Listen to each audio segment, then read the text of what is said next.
We are in chapter 71 from our guidance, that is the digestion and absorption of proteins.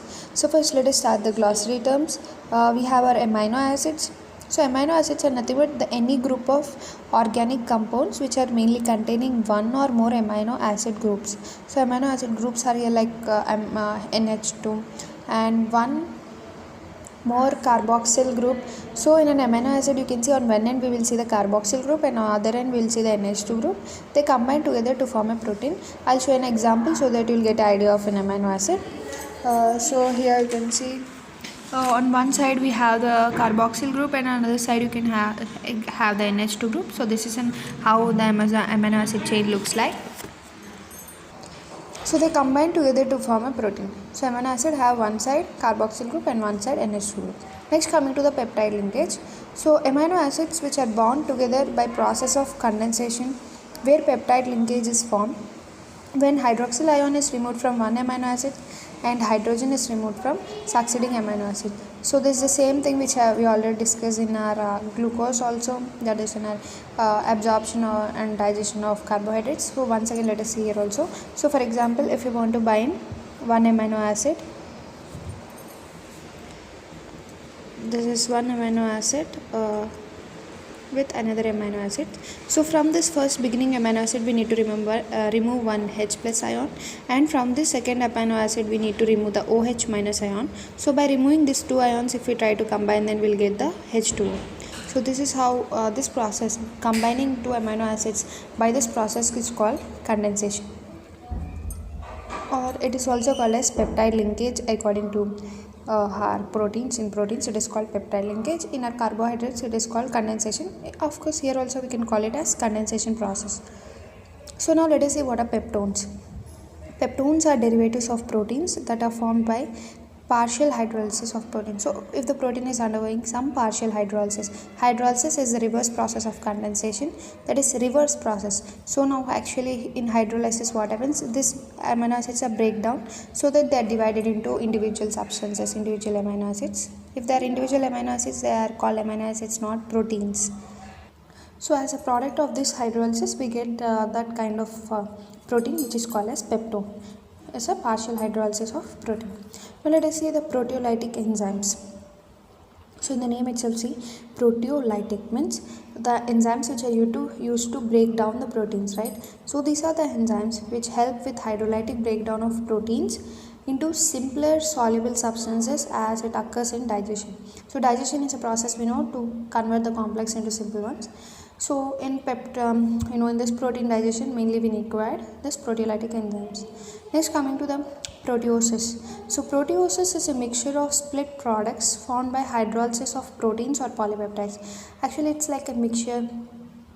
If we break down the proteins or polypeptides, we get different split products, right? So those all split products mixture is a proteosis. Now let us start our main topic, that is our hydrolysis of protein. So how the hydrolysis of protein takes place? So you can see two amino acids, in between we have a peptide linkage which together form one protein. So as we already discussed, one amino acid we need to remove hydrogen ion, from another amino acid we need to remove the hydroxyl ion. These are bound by condensation and digested by reverse effect, that is hydrolysis, already we discussed. So if we are binding them, we are trying to form a protein. If we are trying to remove them, we are forming a digestive product, or we are forming an individual amino acid. So that is the proteolytic enzymes return the H plus and OH minus from the H2O to the protein molecules to split them into constitute amino acids. So always remember, whenever this hydrogen ion and OH minus are along with the amino acid, means they are splitted away, means after the digestion they will become into individual amino acids. But whenever they are combining, we need to remove the hydrogen ion and we need to remove the hydroxyl ion. This is a simple rule. Even in the carbohydrates we have the simple rule. So remember, always hydrolysis is mentioned for our digestion, whereas condensation is for our absorption or other process, means combining them. Hydrolysis is mainly used for the digestion. So all digestive enzymes are proteins. Now we are talking about the digestion of protein. So here the protein itself is digesting the protein, because all digestive enzymes are proteins. So this is a simple logic you can remember. All digestive enzymes are proteins. Now we are going to break down the proteins. So proteins are only breaking down the proteins here. So let us start the digestion of protein. So the dietary protein means the food, in the food the protein which we take have mainly long chains of amino acids which are tightly bounded by peptide linkages, as we seen here. So especially in stomach, how the protein digestion takes place, let us see. We have an enzyme called pepsin which is released in the stomach. So the in protein enzyme in stomach is our pepsin. It's active at the pH of like 2 to 3 months, very acidic conditions, and inactive at the pH above 5 months. It is inactive in basic conditions. So pepsin always require that acidic nature. That's why HCl is released to cause that kind of acidic nature in the stomach. So the important feature of pepsin digestion is the ability to digest the protein collagen, very important, affected by other enzymes. Why the collagen is the major protein? Because meat, we say normally meat is a major form of protein. So whenever you eat meat, that should be broken down or able to digest only when collagen is getting digested, because the collagen is the main protein which is the main particle which is present in the meat. So the important feature of pepsin digestion is ability to digest collagen affected by other enzymes. So collagen is actually present in the intercellular connective tissue of meat. So because of this reason we need pepsin to break down this collagen. So if pepsin is low in a people, their meat digestion capacity will be low, of course. So pepsin is very important for our meat digestion. So whenever you are eating meat, think about the pepsin which is released from our stomach. So pepsin only initiates the process of protein digestion, only 10 to 20% of protein digestion, by converting the protein to proteoses, peptones and few polypeptides. But remember, this pepsin, of course, it's important for breakdown of this collagen in the protein, but it is only taking part 10 to 20%, only 10 to 20% only breakdown takes place, that too into either proteoses or peptones or few polypeptides. So this protein splitting occurs as a result of hydrolysis at peptide linkage between the amino acids. Now you can understand this peptide linkage is getting breakdown, means they are dividing into two, means their hydrogen ion and their hydroxyl ion are coming back again to their own respective amino acids. Now the most protein digestion results from action of pancreatic proteolytic enzyme. So remember, pancreas are playing major role in protein digestion. Of course, for the meat, the major digestion, 10 to 20% digestion is done by our pepsin, which mainly break down the collagen. But the major digestion, the major protein digestion is by pancreatic enzymes. Now we may get easy idea. Pancreatic enzymes are, of course, they are delivered to the duodenum in the upper small intestine. So the major digestion of proteins also takes place in the small intestine. Why I am using the word also here? Because in carbohydrates also we have discussed the small intestine is playing very major role even in the digestion of carbohydrates. So in upper small intestine, especially in the duodenum and jejunum, in influence of pancreatic secretion. Pancreatic secretion mainly have sodium bicarbonate. So by entering the small intestine from the stomach, the partial breakdown products of protein foods which are attacked by the major proteolytic pancreatic enzyme like trypsin, chymotrypsin, carboxypolypeptidases, elastases. So both trypsin and chymotrypsin split the protein molecule into small polypeptides, and carboxypeptidases cleave the individual amino acids from carboxyl end of the polypeptide. We already discussed in an amino acid it has carboxyl end, it has NH2 end. So from the carboxyl end, mainly this carboxypeptidase will cleave the protein. So we also have the proelastases which are converted into elastase, so which then digests the elastin fibers that partially hold meats together. In meat we also have elastin, so we need to remove even that elastin fibers.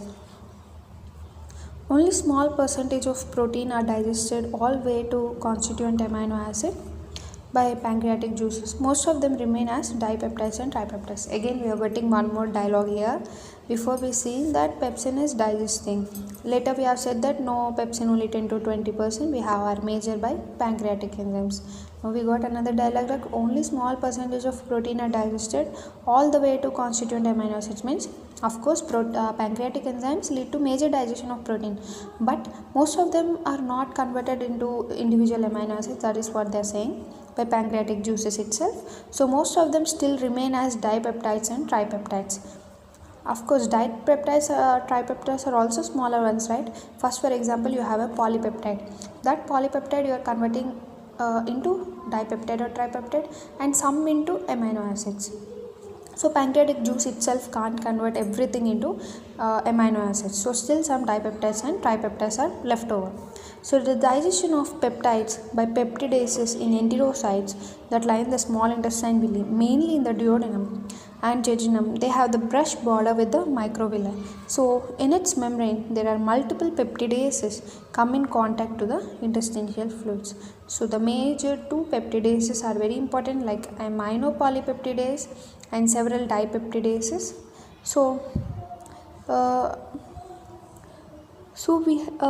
They split the large polypeptides into tripeptides and dipeptides and also into few amino acids. So we also have another peptidases, mainly aminopeptidases and several dipeptidases.